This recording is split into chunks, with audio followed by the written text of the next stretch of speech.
That's right. Yeah, we had it. We had delay. Does it feel? Do you feel like? Another sign that things were not going to run smoothly, Tom. All these signs right in front of me. Do you still feel like you've got the energy after all that been going through? Not this morning, to be fair, but yeah, I do, mate. I still love it. I still love the challenge of it.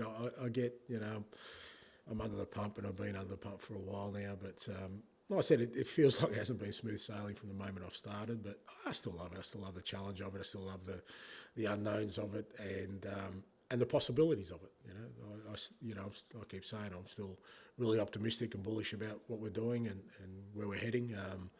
Obviously, that's not that's not sort of reflected in some of our sort of objectives so far, but I still will feel really excited about sort of what's ahead.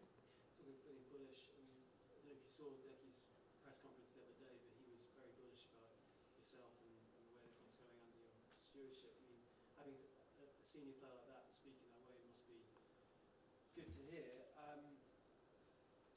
But when you look at the league table and the form, how do you stop players from getting disheartened or questioning?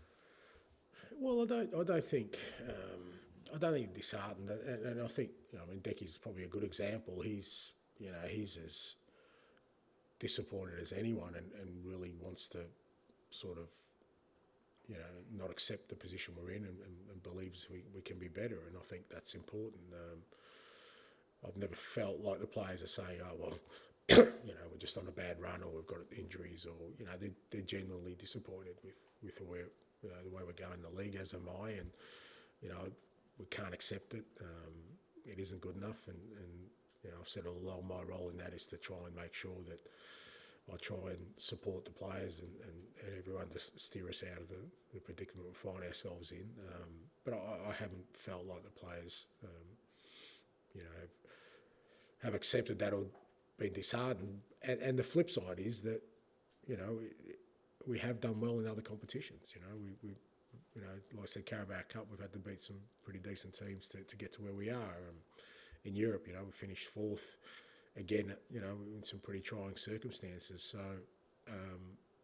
it's a kind of balancing act. I don't think we can focus on one or the other. I think you look at it collectively and say, well, okay, we need to be better, and we've already shown that we can be.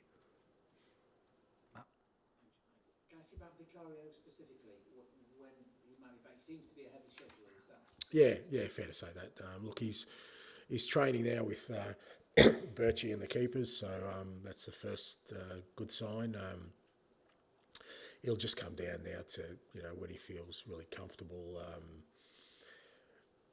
The type of injury he had. It's not a muscle injury or anything. It's just a matter of now if he can do all the actions and everything he needs to do. And a goalkeeper is obviously a different position to a player. Look, I think again with him probably over the next week or 10 days, I'd expect him to be available.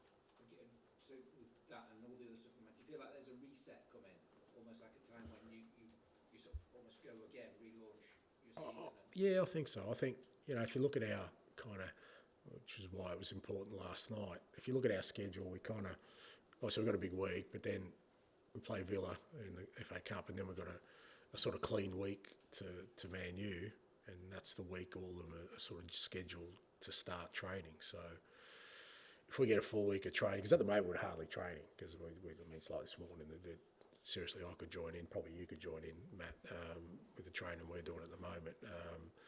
And having a full week of training with those guys being available leading into the Man United game, I think it's a little bit of a sort of a point for us to then sort of relaunch our sort of campaign, particularly sort of in the league, but then the real big games of consequences in the Cups also are coming around as well. Tom. Sorry about that, mate. Yeah. And a few players who've come here have spoken about how sort of influential you were when you spoke to them. Is it hard right now to persuade players to join Spurs, given the league position and the injury? Is that a challenge? It depends. It depends on sort of, what the players are looking for. I think you can look at it two ways. You can look at it, okay, the league form's not great, but there's some pretty big possibilities to have success here in the last sort of 3-4 months. And it's still a big club. It's still, you know, a club that can challenge for honours. And it's whether you see, you know, the player sees the potential that, you know, we see right now, or certainly I see. But you know, I've often said that if it's too much of a sort of hard sell, it's probably not the right one for us. I mean, just in terms of, you've said a few times how there's, you know, the future of the academy players and the young players in the team means that, you know, in 3 or 4 years could be a really good squad here. But is there a kind of a balancing act here where the team obviously needs players now, more senior players maybe who are ready to deliver in the next 2 or 3 months? Yeah. Again, it's about a balancing act of kind of where we're at and what we need right now, but still not sort of veering away from. We're still in the building process of a team and a squad. I mean, you know, it's the reason we signed Dom at the start of the year. You know, we felt we needed some experience. If you look at the guys who are out, you know, certainly getting Matters and Vicario and Romero back will help in that sort of seniority. So yeah, it's always a balancing act of what we need right now, but never losing sight of what we're trying to build. And that a lot of that depends on sort of the development of the young players too. You know, if they develop really quickly, you don't want to sort of, you know, close that door for them too. You know, so if Archie and Lucas are all of a sudden, you know, really becoming top players, I wouldn't want to block their pathway into, you know, becoming you know, really important players for us. So yeah, it's the kind of thing you kind of judge as you go along. Dave. Similar sort of theme, I suppose, Ange, but how do you balance this kind of imminent reset with all the cavalry kind of arriving with these last few days of the window? It just feels like you don't want to make a signing for the sake of it to sort of shut people up. Yeah, and you do. You need a bit of discipline there. The one thing I don't want to do is bring somebody in who, you know, is just going to be another body. I just don't think that serves any purpose, knowing, you know, what we've got coming in. But, you know, that aside, that there's definitely a need for us, you know, has been a need, and that's what we've been looking for a player or two to help us with what's ahead. But they have to be the right types and fit in with what we're doing. I guess that's the tricky bit. You know, plenty of players available, but are they going to be the right ones is the question for us. I also want to ask you ahead of another big away game, just how you feel about these damn leaving out chants, which have been we've all heard them, they're a real feature of matches at the moment. Do you feel, I don't know, responsible, sad, and also do you think they are their problem, to put it bluntly? It's a bit harsh to say I'm responsible. It's not like I'm in the middle of it, sort of starting the chant. Look, I said last week, I've always felt that, you know, when you're trying to build something successful, you need to be united in that. And again, I think I said last week, I've probably failed in trying to sort of unify the club in that way. And part of that is just because of the sort of form we're in the league, which kind of allows people's minds to go away from, you know, what's the here and now. I thought the crowd was good last night. You know, I think they kind of understood we had a young squad out there, and I think, you know, they got genuinely excited, you know, towards the end of the game, seeing the young boys, and, you know, I think that's what we're trying to tap into, because we're going to need the support in this sort of last phase of the season to hopefully create something special. But, you know, I've often said I can't sit here and dictate people what they should or shouldn't do.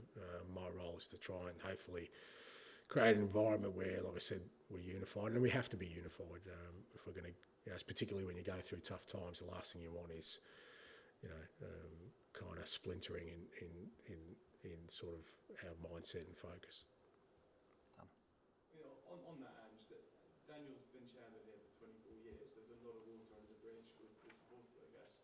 You say you failed. I mean, do you feel like that can't happen with the current dynamic between Daniel and supporters, or are you still hopeful that could change? No, it's not that it can't happen. It just makes it more difficult because, like I said, you want,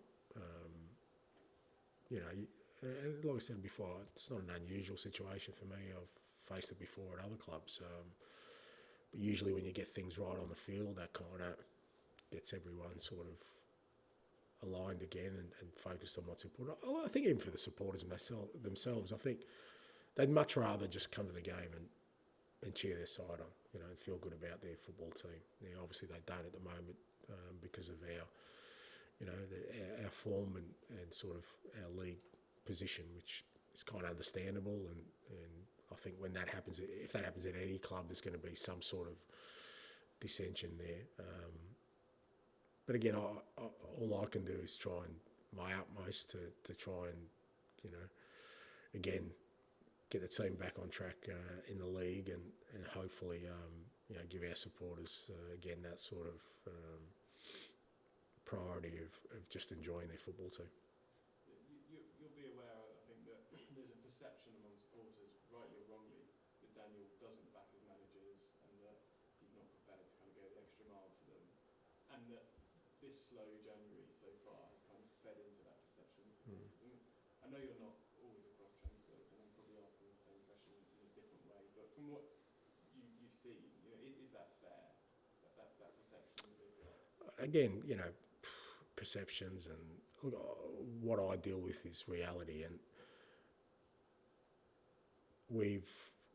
I've kind of said from the start of the window, we're obviously really short. We're looking to try and help this group of players, and the club is doing all it can to try and rectify that. Now, I can't sort of try and delve too deeply into that because, again, I'd be sort of, going into that world of looking for blame or looking to apportion sort of responsibility to other people when, I keep saying that we have to be unified through this. We have to be, otherwise, when you go through a tough period like we are at the moment, you'll never get out of it. So, I always take things and, on face value. You have trust within the group that, everyone's doing what they can to try and help, because they're not helping me, they're helping the club. I know you're saying support the manager, but ultimately it's the club, it's not the manager. I mean, as we know, managers come and go. It's about what's best for the football club. I think that's always got to be the primary motive of everyone who's involved. Is it hard to kind of stop yourself getting frustrated though, kind of being outside that process and wanting help? Yeah, look, it just depends. Like I said, at different clubs it's been different. Other clubs I've been more involved in that side of it, but other clubs, tend to do these things on their own. I think I've always tried to, again, stay disciplined in not getting frustrated by things that are out of my control. All I can do is, like I said, have faith and trust in the people who are in charge of those areas, and my responsibility lies in the things I can control. And right now, it's there's obviously 3 days left in the window. I really got to make sure that all my energies are on the players that are going to play on Sunday against Brentford. Okay, thank you. Thank you.